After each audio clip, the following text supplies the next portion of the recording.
Welcome to Eastlake Online. This is a condensed version of what we do live every Sunday at the Uptown Theater. We know it's not always possible or even preferred to be a part of what we do in person, so that's why we made this. Thanks for checking it out. In just a minute, someone is going to give a short talk that hopefully resonates with you and helps you interpret what it might mean to follow in the way of Jesus, because that's what this community is all about. Figuring out what it might look like to live life the way that Jesus did, except in our current context with like cell phones and self-driving cars and stuff. We're a community where everyone is invited, included, and involved no matter what. And though our physical location is in the budding metropolis of the Tri-Cities, wherever you're watching this from, we want to invite you to bring a bit of heaven into your part of the world. Thanks for catching us on the interwebs. If you're looking for more content, follow us on social media or keep checking our website for all kinds of resources that we hope are helpful. And now, this. Well, good morning. Welcome to Eastlake. We're so glad that you're here. Welcome to those of you who are watching online or watching on replay or checking this out from the safety of your phones or whatever. We're so glad that you'd be tuning in. It is week one of a new series that we're starting today. So if you are a guest, you could not have picked a better day to come check us out. It's a series called Try Not to Suck. It's a series on dysfunction. And the idea behind the series is that we've all done those phases in life where we're just trying not to suck at things. I used to play basketball in the mornings. Early mornings, like before the kids were up, I'd go to the Chiawana High School and play basketball. And I've been doing this, man, for like probably 15 years. And the phase at which you go through kind of morning basketball is, I used to go because I was like, I'm trying to win. And then it was like, I'm trying not to get hurt. And then it's like, I'm trying to be like a niche contributor. And then I found myself in like the last couple of, I haven't played since COVID started, but before, at the end of COVID, or at the beginning of COVID, I remember like tying up my shoes and thinking to myself, just don't suck today. Just go out there and like be semi-productive. And those are the phases in which you go through. And really, the last phase is talking about how you used to play basketball from a stage. That's how it works in the different stages of not trying to suck. And maybe for you, it was like, you go to a gym and we pay, here's what we do. We pay fitness instructors and we pay personal trainers to help us not suck at the gym, because we've all had that feeling when we walked up to a machine before and we're like, there's like cables and grips and weights everywhere, and we're like, I'm not exactly sure how this works. And so we just start grabbing things and pulling this and be like, that's not it. This feels like it. And then everybody has their cell phones out and they're taking photos of you. And I'm like, I'm going to be on YouTube, aren't I? Because I'm using this machine for it's not its intended purpose. And we think to ourselves, and the goal of life is to not get on YouTube for all the wrong reasons, right? And so that's the part where it's like, I just suck at this. Please come help me not suck in this different sort of way. For me, it really hit home on Friday, because my wife and I went to Costco on Friday, which it's our date day. I have Fridays off, so we go to Costco. That's our big celebration thing. It's the highlight of our week. I'm 38, so that explains some things. But anyways, we go there. And I try and I look down, we're driving her car, and I realize she's almost out of gas. So I'm going to be a good husband. I'm going to get her gas in her car. So I pull in to this thing. And if you've ever gotten gas on a Friday at Costco, you know the pressure involved in this, right? There are 6 cars behind me. I've waited for 6. I've waited in line for 15 minutes just to get this 3-cent savings in gas. And so I get up there finally, and there's cars just lined up all behind me. And you feel like I got to do this right. Because they're all watching, because they're all waiting. Everybody has somewhere to get to, right? Everybody's super busy on that day for whatever reason. And so you got to pull in. And so I pull in, and I get out, and I walk over to the front to get to the machine. I look back, and I realize I'm in her car, and her tank's on the other side. So then I got to walk back in. and I'm too far away. So I got to back up, and I got to get a little closer to it, because I'm going to reach that hose around, and I got to make this thing work. So I get back in. I pull over to this side, and then I get out and I walk up, and Costco has the whole thing where you have a membership card and you also have a payment card, and if sometimes those are 2 separate things, as they are in my case. So I'm doing one, it's not taking it, not read, misread, swiping all kinds of cards. Then it comes to this, here's the payment card, and I forget that they don't take MasterCard, so I'm doing this, and they're like, can't do that, and I'm just sitting over here just swiping cards. Everybody behind me has their hands up in the windshield, like, what? What's up, man? You know what I mean? And I'm like, waving, doing this, swiping all kinds of cards. And then I finally it works. I get it, and I'm pulling it around, and I could use like a couple extra inches because the hose is at like a 90 degree as I'm kind of plugging it in, but that's the only way it's going to reach. And I'm like barely there, and I go to click the thing, and it just like clicks right on through, and I realize I forgot to tell him which octane I wanted, so I got to walk back around the car to do this. And as I'm walking back around, I'm like doing, waving like I'm in a parade or whatever. And this elderly lady is the next person in line, and she's yelling audibly, "You suck." And I realized, I was like, "I'm aware, thank you," in my best George Costanza voice. Like, I'm aware that I suck. I apologize for doing this and struggling in this way. And so it was just an absolute mess. Finally anyways. Then the next thing, and this actually really happened. So I'm out pumping gas, and I realize I get done, and Kylie is out of the car, and she's helping a little old lady in front of me pump her gas because she couldn't quite get the thing to pull around the other side. She just wasn't strong enough to be able to make the hose kind of thing work. And so she gets out there, and she's helping her out. And then she gets back in the car, and she says to me, "Did you not see her struggling with the hose?" And I was like, "No, I'm on my phone because I suck. I'm not a good person." So I'm on my phone while this lady's struggling with the hose, right? And then she's like, she was so nice. She was just a sweet little thing. And this is Kylie talking about this lady, right? And she goes, "Can you believe this? She's 92 years old and still driving herself and pumping her, not really pumping her own gas because she gets friendly neighbors to help her, but you know what I mean, like close enough. Pumping her gas at 92 years old." And Kylie was like, "That's crazy, good for you, 92 and still out driving." She goes, yep. And I take care of my daughter who's 66 and an invalid, and I'm taking care of her. And Kylie goes, I hope I'm as spry as you when I'm 92. And the lady goes, "I don't know. I'm getting tired of this whole thing." Verbatim, that's what she says. I'm just, to be honest, I'm getting quite tired of the entire thing. And I laughed, and we talked about it on the way home. Like, can you imagine, like, eating healthy, doing all the things? So you're like, I'm going to live to be, like, ripe old age or whatever, and I'm not going to eat sugars, and I'm going to do this. And then all of a sudden, like, year 91 and 92 of your life is a pandemic year, and you're like, what in the world? I saved up for this? Like, what in the heck? I'd like a refund, please. I'd like all that sugar I passed on previously. But anyways, it's funny because it's in those arenas and it's in those moments, and we think about ourselves, and we think, I'm just trying to, like, not suck in this way. Like, I'm just trying to stay above board in this way. And for many of us, perhaps, for those of you watching or here or whatever, this has been our play when it comes to religion and morality, right? And we're just people trying to not suck. I know that I'm not necessarily the best, but I'm just trying not to be a bad person. I'm trying to be a good person. And maybe for you, you felt like religion has always had a solid history of providing people with a strong moral compass, and that maybe culture doesn't necessarily point us towards. When culture points us towards get what you can get, take what you can get, step on whatever people you got to do to get there because winning is the goal, right? And then the church has kind of like this like selfless morality, and you're like, I want that for me. I want that for my kids. I mean, I want to be solid. I want to earn a lot of stuff. I want things for myself, but I also want a sense of otherness or selflessness, and I think the church does a really good job of that or whatever, and maybe that's the reason that you came to church, and I want that for myself, I want that for my kids. And then we find ourselves thinking, like physical church presence in the building or online, or I logged in or did something, or has played a role in offsetting this feeling of like, I'm just trying not to suck. Like, at least I'm here, right? At least I showed up. I may not be signing up for all the things you guys do. I may not know when you say, Brent, everybody knows that the Sermon on the Mount. I didn't know that, but that's fine. But I'm here. I'm trying to do my stuff. And then what happens sometimes is that participation within a church community can get to the point where it sort of feels almost counterproductive, because you look around at all these people who are supposed to be like in church, good church people, and you look around and you say, hey, they're kind of broken people too. And I realize that some of them have just been better at hiding it, but the church has been filled with these people all the way. And it's not necessarily their fault. Churches are collections of broken and hurting people, so why should we be shocked when we find broken in people here or find faults in that way?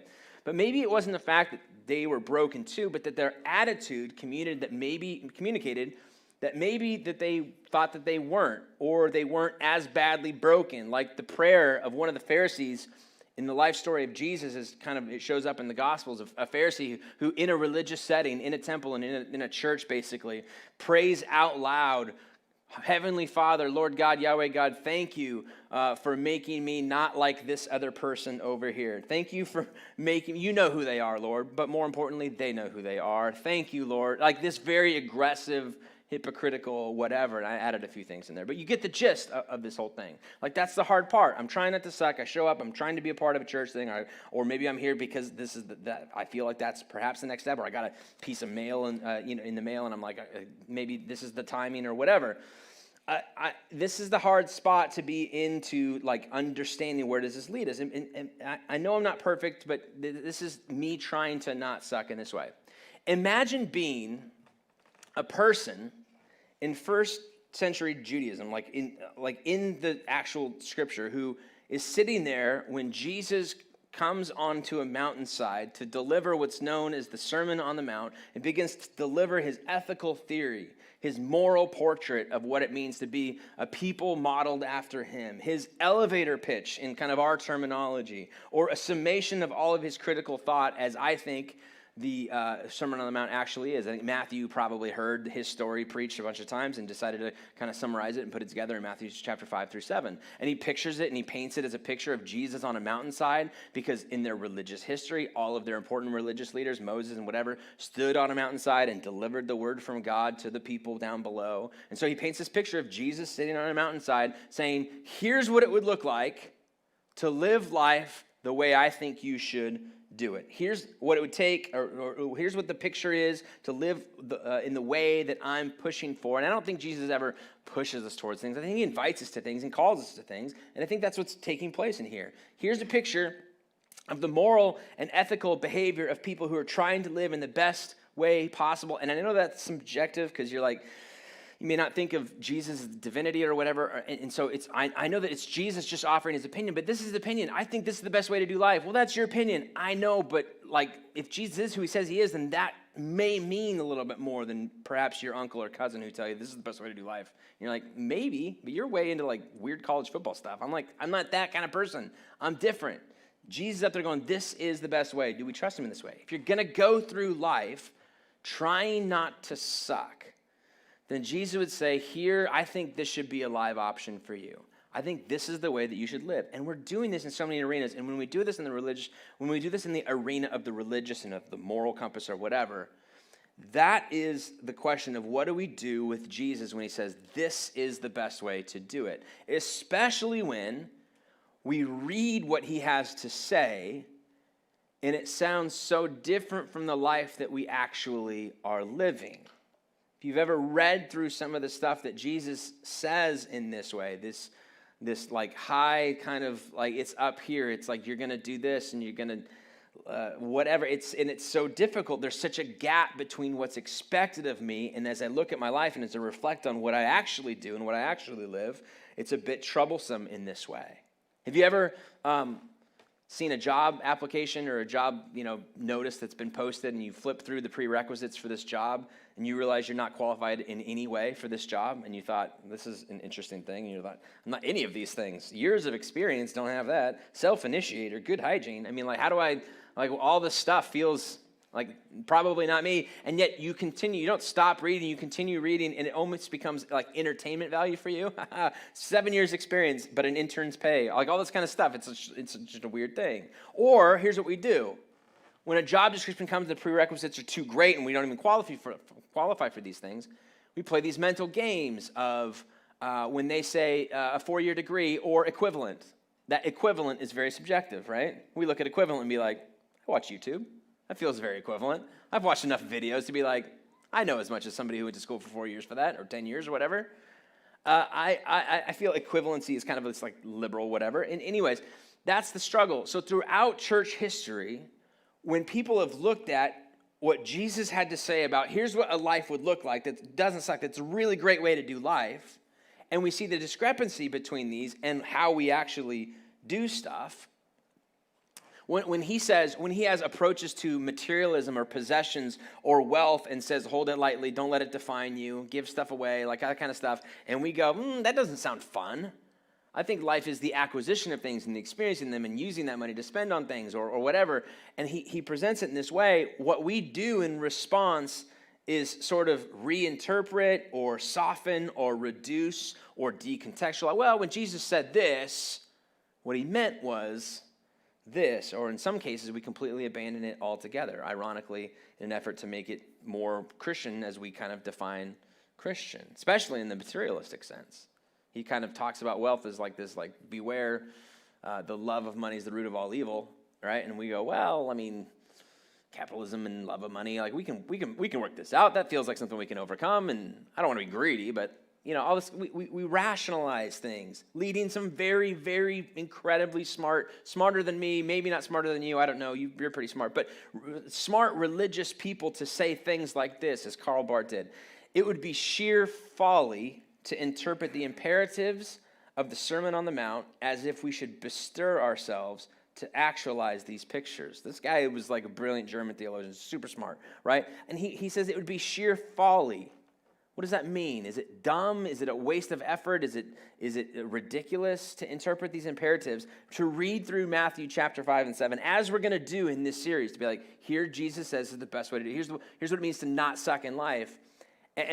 But before we dive into those in the next couple of weeks, I think it's important to know that there's this thing that says it's folly. It would be a waste of our time or a ridiculous adventure or a dead-end effort to try and to bestir ourselves to actualize these pictures in ourselves. So what is Barth saying in this way? That these things are impossible? Better off not to try? That feels too big? That's a mountain too tall? Those are expectations too much? Was that the goal of Jesus? To soapbox about some pie in the sky, untenable, unreachable reality? Do we read these and we're going to be like, all right, guys, we're going to read these even though these are impossible, and then we'll feel bad about ourselves and we'll go do what we can or whatever? Or is something else going on here? Perhaps our approach as we go into this and as we're going to look at this needs to be shifted a little bit. Perhaps we have to read these things differently than the way that we read other things. Because in every other arena of life when we read stuff, oftentimes we read things from a self-centric perspective. We say things like, how does this affect me? What does this have to do with me? We even read the news this way. We read about some, hurricane in New Orleans or some crazy tornado in the Midwest, and we see the stories and we see the pictures and we think, oh, wow, that sucks. I wonder if that's going to affect my Amazon shipping. Like, if things going to be more delayed? I wonder if my insurance policy and premiums are going to go up as a result of them having to pay. Like, we think of these, we read those, and one of the earliest things we do is internalize it as to how it affects us.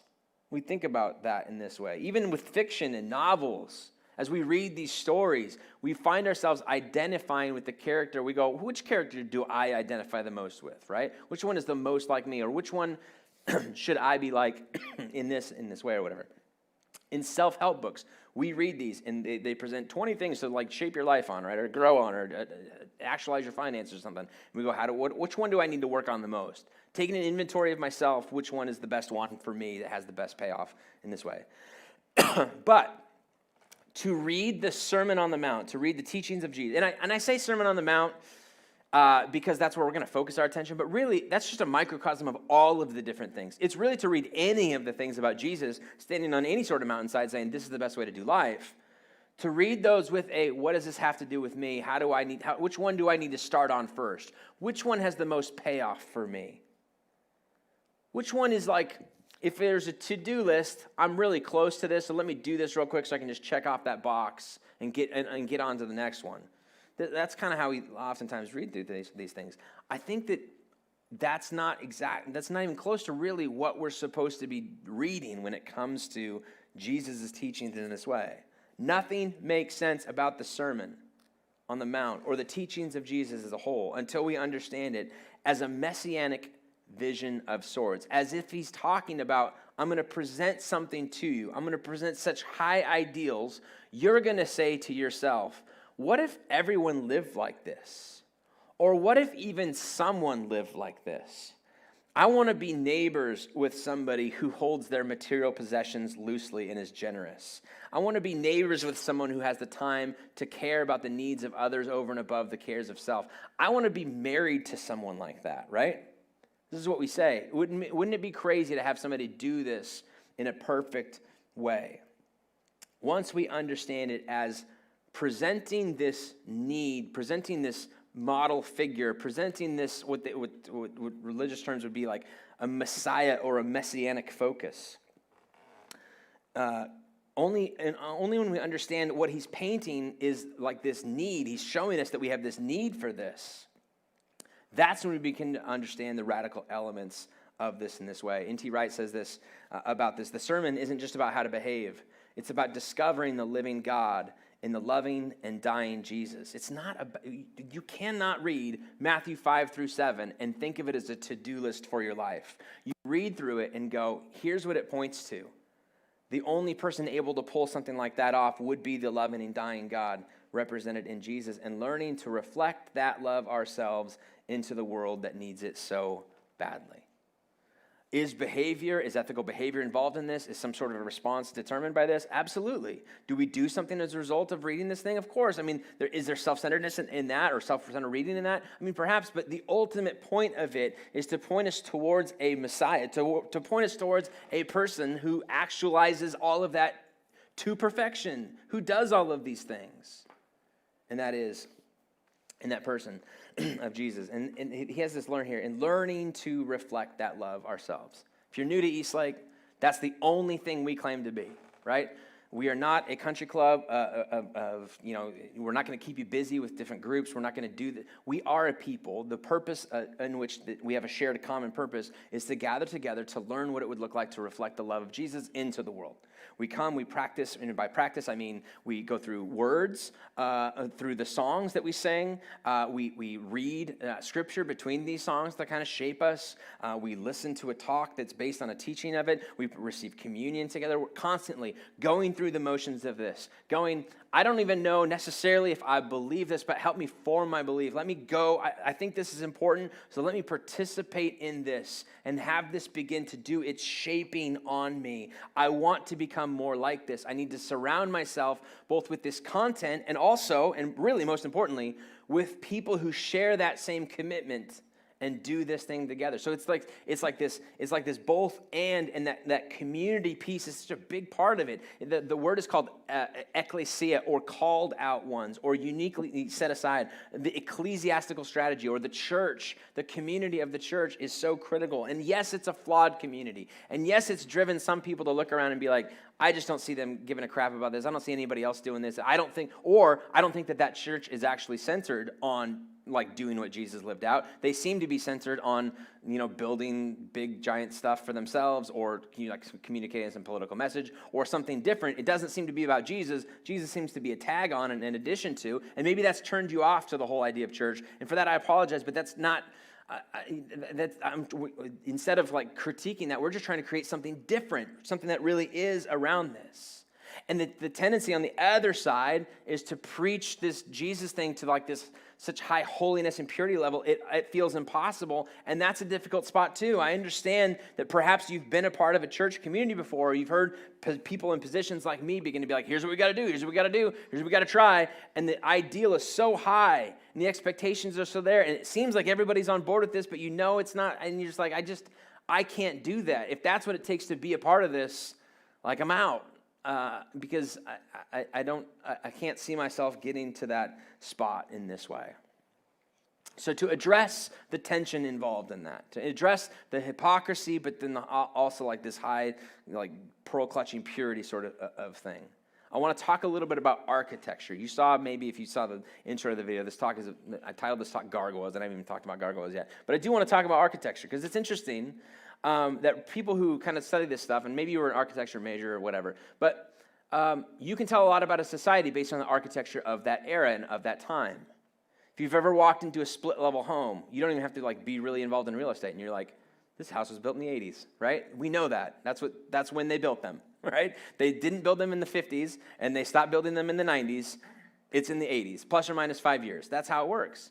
And basically, you can go to Arizona and notice the formation of their house, the style of the materials that they use there, the stucco homes, the flat level, the whatever. That's a unique. You see those homes, and you immediately think desert.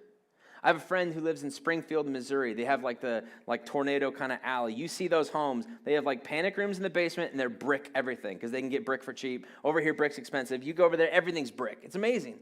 You can see it, and you be like, there's something about this culture that speaks to, I can kind of see a little bit about what they are. Now, there's a book written in the 19th century by a guy named John Ruskin who talks about the religious structures in Venice. The book is called The Stones of Venice, and he begins to talk about the difference between Greek temples and Gothic or Christian cathedrals. All right, so he's in an era that, Venice and all that old Rome and old Europe, kind of where they're like thousands of years old. There's structures that have been around forever. The architecture speaks, so you see that so much more than the Tri-Cities, where you're like, that's an Aho home, that's a Viking home, right? We're talking about 20 years of difference there. That's not a big difference. We're talking about structures that are like that communicates an era that's completely different. So he says, when you go and when you look at these Greek temples, what you find is that there are right angles, they're sharp, they're clean. They had machine-like precision. They're perfectly symmetrical. They're identical to all the others. They're clean. They're polished. They're smooth. There's a look to them. There's a finished product to them that when you go inside, and most people don't know this, you go inside and you go peek behind the door, and if you look at the bottom of the door, on the bottom it says "Made in Rome, designed by Apple in California." That's the kind of buildings that are there. That's an iPhone joke. Anyways, so that's the part. Like, you're not surprised when you open an Apple product and it looks eerily similar to every other Apple product that you've owned. Whether or not it's a watch, a phone, or computer, or whatever, there's like a look that you can be like, that feels like Apple, right? That is what's happening with like Greek temples. Very polished, very whatever. Then he says, according to Ruskin, the architecture of a culture says a lot about it. More than just an aesthetic, it speaks to the vision of its society. So it's not just that they look similar and we can tell the date of when it was constructed. You can also tell something about the ethos or the zeitgeist of the age based on the structure that was created with it. Greek architecture produces machine-like qualities that are uniform in appearance because they were built by slaves. Thus, a product has this kind of pristine perfection about it that is artificial and mechanistic, showing no stamp of individual artist, no mark of their particularity. It's as if somebody who had the plans for this or who was calling the orders, barking out the orders for this is, we don't need you to be creative, we need you to follow the rules exactly as they're laid out. And in that scenario, you as the producer are simply an unthinkable machine. Here's what I want you to build. Build it this way. So they all look the same. This slave-like mentality. Then he says you contrast that era and that society with a Christianized society where you have these Gothic cathedrals that are massive but that are different. It's very easy to be like, when you see these two things side by side, to be like, these couldn't be any more different than they currently are. He says this, but in the medieval or especially Christian system of ornament, and I've got a quote, I think, on the screen here for you. This slavery is done away with altogether. Christianity, having recognized in small things as well as great, the individual value of every soul. In other words, prior to this, their culture, Greek culture, Roman culture, was everyone's just a machine. We all work, serve the emperor. You're a pawn. You're really nothing. I don't need your individual creativity. You just do as you're told. And all of a sudden, Christianity comes along and says there's individual value in every soul. Therefore, it affects not just the small things and how you do your life. It also affects how architecture sort of plays out in this way. But it not only recognizes value, it confesses its imperfection in only bestowing dignity upon the acknowledgement of unworthiness. In other words, there's going to be flaws in this. There are going to be things about the structure of these Gothic cathedrals that absolutely just kind of don't make sense. You have any spot in your house, if you have any sort of maybe custom house or semi-custom house, and you walked in and maybe you didn't build it your way, somebody else built it, they built it custom, and then you bought it from them, and it's not as custom to you, and they built it with a unique thing, and the way that the garage comes out, or the way that the things kind of is laid out, you whenever somebody comes over, we have this upstairs in our bathroom, we have this weird, like long, skinny hallway thing that goes to a window. It doesn't make any sense. And it's upstairs so nobody ever sees it. But whenever somebody does, I feel like I have to apologize for it. They walk in and they'll be like, what's that? And I'll be like, yeah, I don't even know what this is. It doesn't make any sense. Like it's my fault. I didn't build this house. We bought it from somebody, right? But it's like, it's an imperfection. There's not a lot of houses that have this for good reason. It's a waste of space. It's like 10 extra square feet on my square footage that nobody ever uses, right? So this is that type of imperfection that goes in with this, and this unworthiness. Therefore, to every spirit which Christianity summons her to serve. This is what he got from looking at these buildings. He's like, these imperfections, these gargoyles, this stuff that kind of shows up in this way, I get what this is trying to say, that this ugliness that seems to be this dysfunctionalness, this lack of polishness when compared to Roman temples and Greek temples. These Gothic ones are kind of a waste of space. There's some stuff that's done just for aesthetics and just art, and it's not useful in any way. It just communicates something. To every spirit which Christianity summons her to serve, her exhortation is, do what you can and confess frankly what you are unable to do. Neither let your effort be shortened for fear of failure, nor your confession silenced for fear of shame. I love this. It's this approach that says, hey, you be an artist, do things, take risks. If it doesn't work out, that's okay. It doesn't have to always work out. It doesn't always have to make sense. It doesn't always have to pencil out or whatever. You just get to do you, and when those shortcomings are coming, at least just admit this. This is an important aspect. This is an important invitation to Christianity. And I think this is the same exact mentality that we should have as we approach not only Matthew 5 through 7 with the Sermon on the Mount, but really every teaching of Jesus. When Jesus says, come and do this, it's like, okay, I'm going to try. I'm going to do this. I'm going to do what I can. And I'm going to confess frankly what I'm unable to do. And I'm not going to let my fear of not making the standard or not meeting up stop me from trying it in the first place. And I'm not going to be ashamed to confess my shortcomings because I'm so ashamed of this. I'm going to embrace my shortness. I'm going to embrace my shortcomings and my failures in this way. And I'm not going to let that define me. I'm just going to keep going in this way. This is critical. This is important. Look at with this in mind, with this sort of picture in mind, I want us to read through Matthew chapter 5. Now, I provided you a little note sheet. On one side in your program that you were handed on the way in is like a thing about some upcoming community marketplace options. On the back side is Matthew chapter 5, verses 1 through 10, as well as a quote from this on the bottom. You can follow along there. I've got it on the screen too, but it kind of goes fast on here, so we'll see. But Matthew chapter 5, when Jesus saw his ministry drawing huge crowds, he climbed a hillside.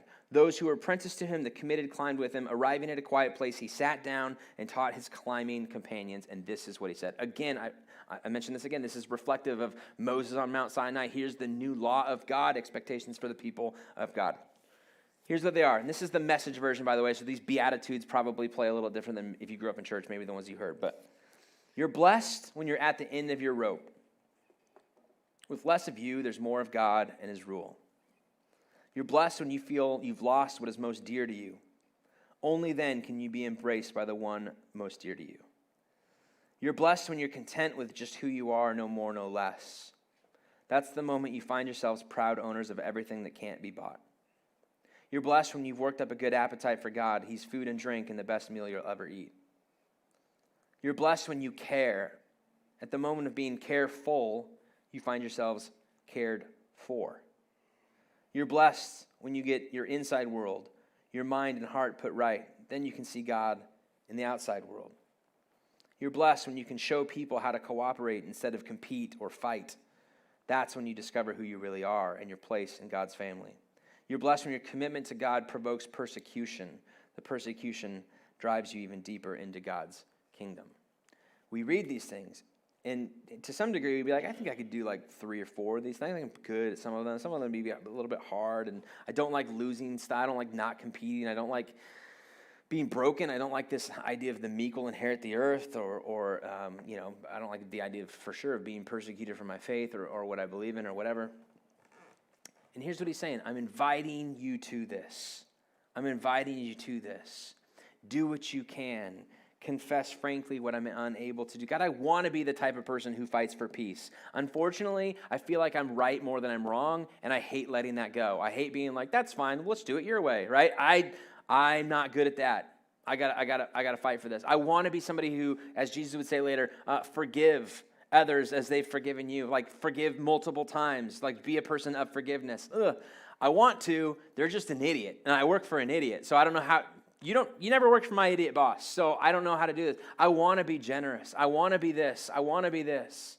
I want to be somebody who doesn't play scenarios in his mind of how to respond. Like, I know that this isn't right. I wouldn't never do this, but it's in my mind, and I find myself thinking that, and I don't want to be that. So God, I'm doing what I can. I'm confessing, frankly, when I fall short of the expectation this way. And I'm not going to let my fear of failure not try and let me do this, and I'm not going to make up stories and whatever about being shamed in this way. Like, I know that I'm broken. What if as a church, this type of humility was ever present in the way that we lived things out, the way that we did stuff? What if instead of like the prayers of the Pharisees, Father, thank you for making me not like them, what if we were known for, they're trying hard, they fall short, but when they do, they're frank to confess it, they're honest with themselves in this way, and there's something really incredible about that. What if we kept this in front of ourselves? I followed somebody on Twitter this week who mentioned, or 2 weeks ago or so, this has kind of sparked a little bit of this series, how she printed out the Beatitudes and put them somewhere visible and starts her morning every day by reading through these things. God, help me to be these types of things. Help these to be true about me. Help these things to be said about me and to myself and whatever. And I thought, how critical for that, how important, what would it like for us to take a few weeks out of our life, even if we're not really like religious and we just came because, I don't know, something else, right? We're not bought in, but let's experiment for a while. Let's try it out. Let's say, all right, none of those things sound foolish. None of those things sound like egregiously awful or horrible. I'll give those things a shot. What if I try Jesus on for a week or two or whatever, or for the sake of the series, a 4-week series? And what if every day, either before I start my day or at the end at night before I go to bed or at some point in the day, it's visible and I read through these things and I think to myself, God, make me like this. I confess that I did not do these all today. I confess my shortcomings. But I don't want to let that stop me from trying and being a part of this. What if we did that for a week? So that's why I wanted to print these out for you. That's the social experiment that I want to go with. We are going to dive more into a little bit more about what Jesus had to say, some of his core critical, difficult teachings. But I felt like the lens was most important to step back before we get into that, so we're not overburdened by guilt or over ego driven by pride that you know what, I'm actually really good at this. Like, you don't even know how good I am at this, right? That kind of ego doesn't work. That's not going to build these things. The Christianity shows the value of each individual soul and the imperfections that come alongside with that. You don't have to apologize that there's a room in your house that doesn't make any sense. You embrace it. That's what makes this house unique. Listen, I'm broken. That's what makes me sort of unique, and God loves me anyways. And I'm working on it, man. I think that communicates a message of Christianity that is hopeful, that tries on this thing, that Jesus invites us to, and that we together learn together, practice together what it would mean, what it would look like to put this on and to wear this. So as we go and try not to suck religiously or try not to suck in so many different areas of life, when it comes to the religious thing, let us kind of have this sort of attitude and have this sort of perspective when it comes to what Jesus has to say about us. Let's pray. Father, our prayer is that challenge would be taken up, that we would do that for the next couple of weeks, that on a very practical level, that we would review perhaps even these first few chapters of Matthew chapter 5, or that we would just commit to being a part of a religious community for a couple of weeks and experimenting with your invitation to do life in this way. Let it be a live option for us. Let us think through this process and see if this is something that you feel drawn to spiritually or whatever. And our prayer is that you would, my prayer personally is that you would both enlighten us on the individual level, but probably even more importantly, on a corporate level, that this would be the ethos of our community, of this church, that we would be a light in the Tri-Cities in this way. That if you want a church that doesn't get it right all the time, but is aware of their brokenness and is working on it, then Eastlake's your spot. So if that's going to be true for us corporately, it has to start with us individually. Give us the wisdom to know what that looks like in our life, the courage to act on it in your name. Amen. All right.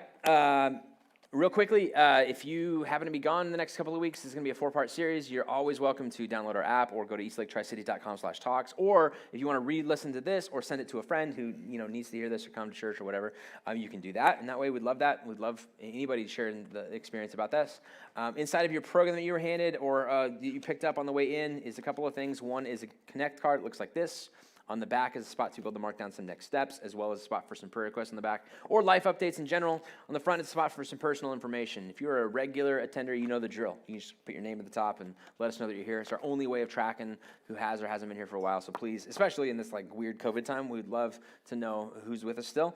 And then if you're a guest with us, on the lower left-hand side, there's 2 boxes that say first or second-time guest. If you're comfortable doing so, mark those boxes. Let us know that you're here. We donate money to a different organization doing good things locally and globally. And for the month of September, Mirror Ministries, who works to rescue women from the human trafficking in our area and get them back on their feet, resources, housing, jobs, all that kind of stuff. So let us know you're here so you know how much to donate. This and the giving envelope of E6 Home for You, there's your chance to help us out financially to continue to create a church. We don't typically like church. All of these things can go in the blue bins at the top of the ramps as you're leaving, or if you're online, there should be a giving option and a connect card located underneath the screen as you scroll down for that. And let us know you're watching online too. That'd be great. That'd be awesome. You have the community marketplace insert in there. You can also go to Eastlake Community, or eastlaketricity.com/community. We could only put 3 on the list just for the size of paper that we had. So there's a few more, and we're trying to expand more as our community opens up and people feel more comfortable meeting with other people in homes and events, all that kind of stuff. So if there's not a lot of stuff on there, we're still slowly trying to add some things on there. Keep in mind, or keep updating that and keep checking on that. And last but not least, this is our mailer. This is what was supposed to go out this last week in Go in the Mail. They were supposed to be delivered on Monday.